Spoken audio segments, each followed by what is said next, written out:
So it's the week 7 video. Sadly, I have fallen out of first place, but that's what happens when your number 1 and number 2 pick get hurt and your number 4 pick doesn't do anything all year.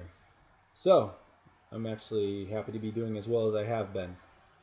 With that said, we'll be doing some recap of the injuries that occurred, and then we'll go through the matchups.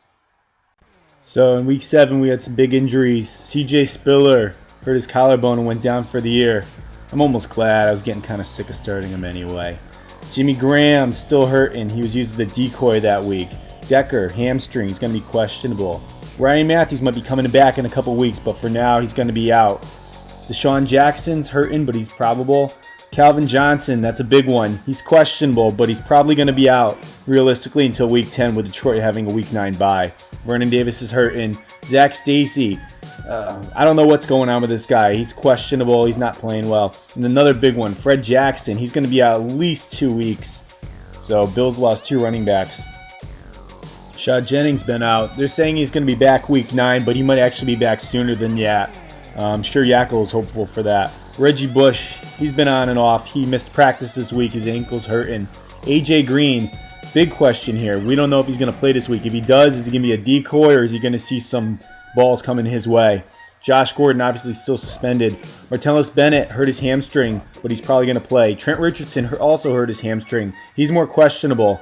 We're not sure what's going to happen with him. Greg Olsen was hobbling around his ankle, but he's a tough guy. He's going to play. And Mark Ingram's back, but he's still hurting. Starting off this week, we got a battle for first place. Wilfork's Chode beating the antagonist to take first place. For the antagonist, Andrew Luck, Cobb, Benjamin, and Bell kicked ass. Wish I started Odell Beckham over Keenan Allen, I'll tell you that much. Jared Cook filled in for the injured Graham, put up 2, which is better than Graham's pretty much nothing. Spiller broke his collarbone and he was out, as I mentioned. As for Mark, this went into Monday night. He needed 1 point from Antonio Brown. Antonio Brown put up 13. Tom Brady and Vereen tore it up on Thursday night while I watched in despair.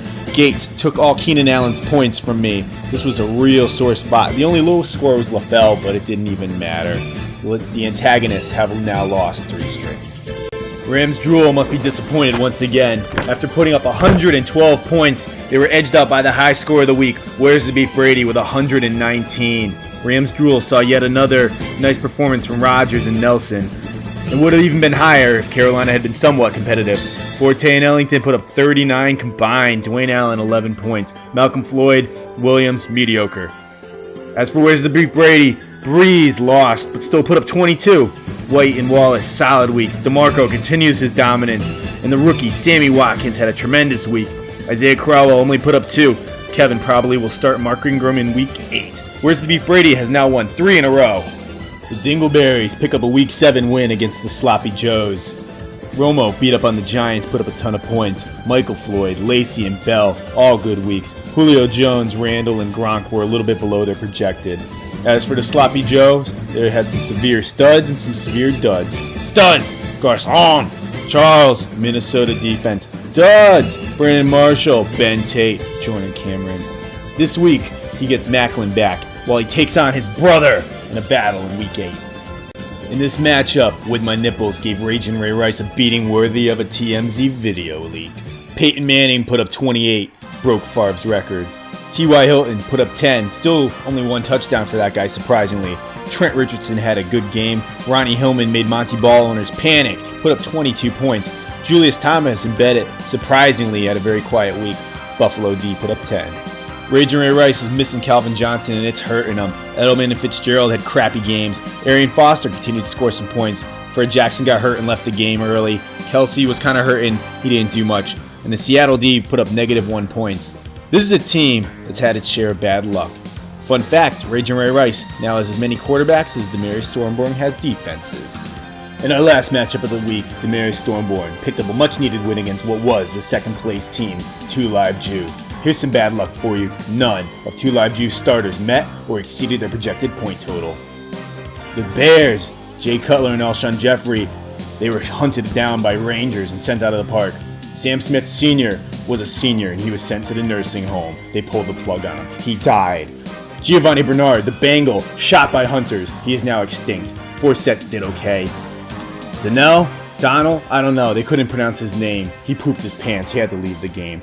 Deshaun Jackson, the boomer bust Redskin, he was hunted by real Redskins. Yes, they still exist. And the Detroit defense all pooped their pants. As for Demarius Thornborn, Phillip Rivers had another good week. Dez Bryant, Demaryius Thomas combined for 44 points, while Andre Williams, Alfred Morris, and Jason Witten, what'd they do? They all pooped their pants. Shishimi did pretty well. That last freaking recap, it took me about 25 minutes to record. I kept screwing up the audio. I couldn't say Demarius Thornborn. I still can barely say that. So that's why everyone pooped their pants on that one. We got 6 4-3 teams, so I guess that's a giant tie for first place, right? If you don't take points into account. Still a really competitive league, and best of luck to you all going into week 8. Also, I want to make an announcement. Yackle has paid me $50. All right, he only owes me $50 more. Good job, Yackle. Keep that money coming.